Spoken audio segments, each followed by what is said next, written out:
அல் குரானுடன் இனிய ஆரம்பம். அஸ்ஸலாமு அலைக்கும் வரஹ்மத்துல்லாஹி வபரகாத்துஹு.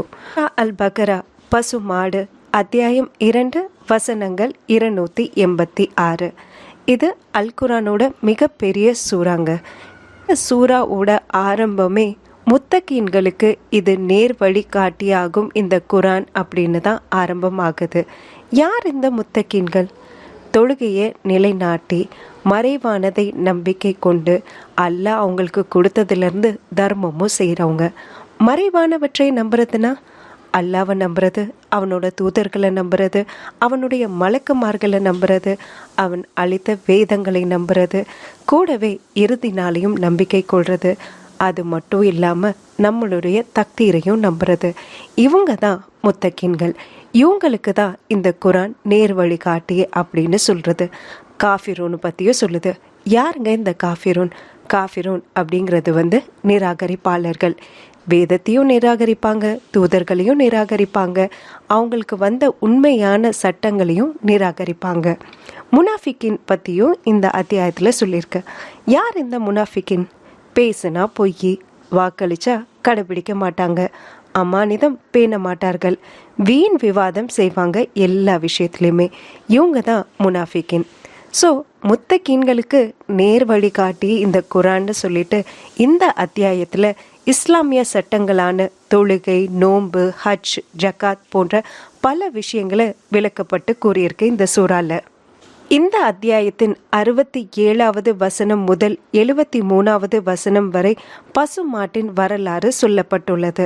மூசா நபியோட காலகட்டத்தில் இஸ்ரவேலர்களுக்கு அல்லாஹ் கட்டளையிட்டிருக்கான், மாடை அறுத்து பலியிடுங்கன்னு. இது அல்லாவோட கட்டளை. அவங்க மூசா நபி கிட்ட கேட்குறாங்க, எங்களுக்கு புரியல எந்த மாதிரி மாடை அறுக்கணும் அப்படின்னு. மூசா நபி அல்லாஹ் கிட்ட கேட்டு சொல்கிறாங்க, வயசானதும் அல்ல இளங்கன்றும் இல்லை, அந்த மாதிரி மாடுங்களை அறுத்து பலியிடுங்க அப்படின்னு சொல்கிறாங்க. திரும்பவுமே இஸ்ரவேலர்கள் குவெஸ்டின் பண்ணுறாங்க, எங்களுக்கு இன்னுமே விளக்கமாக சொல்லுங்கள், எங்களுக்கு புரியலை, என்ன கலரில் இருக்கணும் அப்படின்னு கேட்குறாங்க.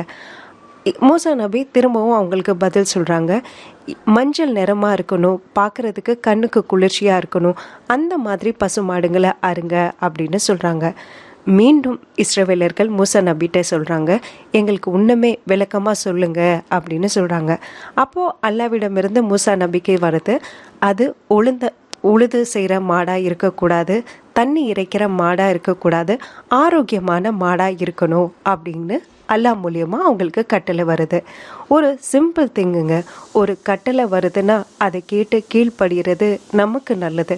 நம்ம ஒரு விஷயத்தை காம்ப்ளிகேட் பண்ணாமல் இருக்கணும் அப்படின்னா, ஒரு சிம்பிள் திங்கை இன்னும் காம்ப்ளிகேட் பண்ணாமல் இருக்கணும்னா உடனே கீழ்ப்படுகிறது நமக்கு ரொம்ப நல்லது. நமக்கு புரியலை அப்படின்னு நம்ம குவெஸ்டின் மேலே பண்ணிகிட்டே இருந்தோம் அப்படின்னா அந்த விஷயம் ஈஸியாக முடிகிறதுக்கு பதிலாக நம்மளே நமக்கு டஃப் ஆக்கிப்போம். அந்த படிப்பினை இந்த வசனங்கள் மூலம் நமக்கு விளக்கி சொல்லப்படுது. இந்த அத்தியாயத்தில் 255வது வசனம் ஆயத்துல் குர்சி மற்றும் இறுதி வசனங்கள் ஆமன ரசூலு 255, 86 இந்த அத்தியாயத்தில் உள்ள மிகவும் சிறப்பு வாய்ந்த வசனங்கள் ஆகும். ஆயத்துல் குர்சியோட சிறப்பு சொல்லவே வேணாங்க.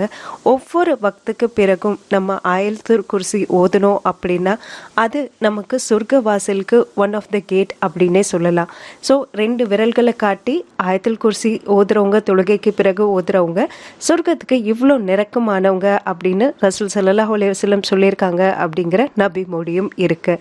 ஆமன ரசூலு இரவுல இஷாவுக்கு பிறகு ஓதுறது நமக்கு ரொம்ப நல்லது.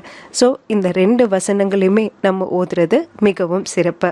சூரா பக்ரா தினமும் ஓதப்படுற வீடுகளில் ஷைத்தான் நெருங்காது அப்படிங்கிற ஒரு நபி மொழியும் இருக்கு.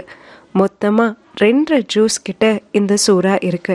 டெய்லி நம்மளால ஃபுல்லாக ஓத முடியல அப்படின்னாலும் தினம் 1 பேஜோ 2 பேஜோ கண்டிப்பாக ஓதுற பழக்கத்தை கொண்டு வாங்க. ஷைத்தானிடமிருந்து நம்மளையும் நம்ம வீட்டில் உள்ளவங்களையும் பாதுகாப்போம்.